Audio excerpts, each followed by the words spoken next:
Hello again. Thanks to everybody who turned into the first video blog. I wasn't sure if that was going to be a good medium for us, but 1,300 of you turned in to watch it, so tells me this was a good medium for us, and here I'm back with round two. Thank you to everybody who is taking part in the 7 Days to Save the Hammers campaign. We've had 2,000 new likes on Facebook this week, and we've been blowing up the phones at the 3 representatives we've selected so far. So great job on the 7 Days to Save the Hammers campaign. Thank you. There's been a couple of questions that have come up in regards to that I wanted to address. The first one is a couple of people have asked me if they didn't comment in the past, can they call these representatives to share their story about Johnson Valley? The answer is absolutely yes. Please call, please email, please fax. The FEIS, only those that have commented on prior versions of the environmental impact study can comment on the current version. But that's only the Marines study. Contacting your elected officials is something you can always do, and we're encouraging everybody to do. Which brings up another question I've been asked, which is, should we be contacting anybody other than these 7 selected officials? The answer to that is yes. Go to congress.org, type in your zip code, and look at your federally elected officials. So these will be your senators and your congressmen. You should have 2 senators and 1 or 2 congressmen depending on your district.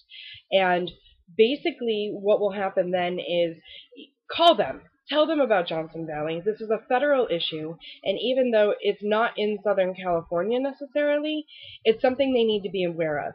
Because where we're at right now is once the Marines finish their comment period on the FEIS, an act of Congress has to happen in order for the land to be moved from BLM, which is the Department of the Interior, to the Marines, which is the Department of Defense.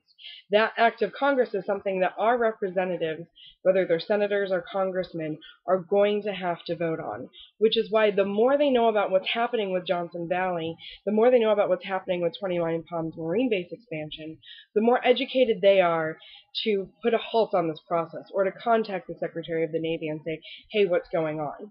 Which brings me to another point. We've been asked a couple of times by people, can we win this? And the answer is we can.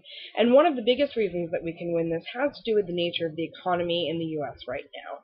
Our elected officials, our military officials, all agree that a big concern for us when it comes to our national security is our mounting debt. And right now we're sitting in a very precarious position, particularly when it comes to our military. There is the chance that the military could be getting a cut of $500 billion across all the branches this would happen. And every elected official is very aware of that. This is an election year. It's something everybody's very concerned about because national security is important. And because of that, it's going to strike a chord with our elected officials if we call them and say, hey, listen, we know that there's all these concerns about military budget cuts coming up, and the Marines are looking to expand their largest Marine base right now. Why is that? Especially if it's going to hurt people to the tune of $71 million to $191 million annually. That's small businesses and rural economies that are going to be hurt. But on top of all of that, it's more land that the Marines are going to have to maintain. I was looking through the FEIS and I noticed that there was construction projects, 30 to 40 construction projects if this goes through. Some of these projects included a 100,000 square foot community center and a 20,000 square foot gym. Now don't get me wrong, I absolutely support our Marines, but if we're looking at budget cuts that could be a threat to our national security, why are we looking to expand the Marines? The Marines already have stated that they have to reduce their forces by 20,000 over the next 4 years. 6,000 of those are going to be here in Southern California.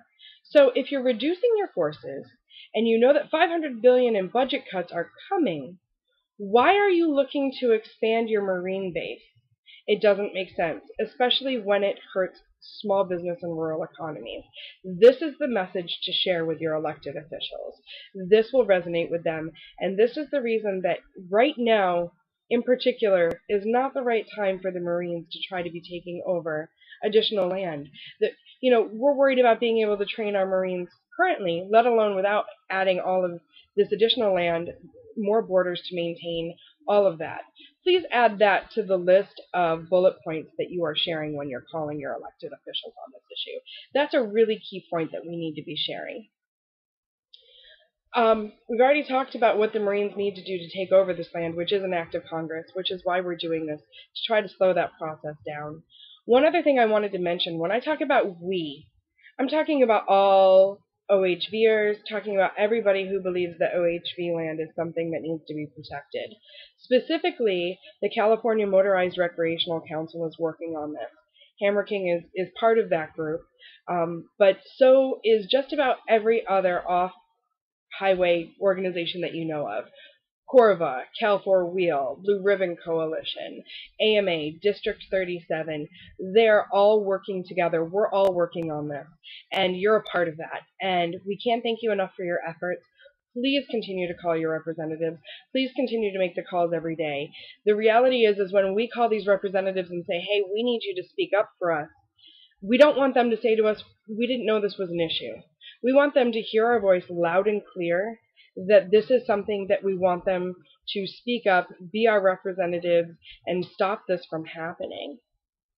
Thanks again to everybody. Thank you for tuning in, and I'll be back when I've got more news to share about Save the Hammers. Thank you.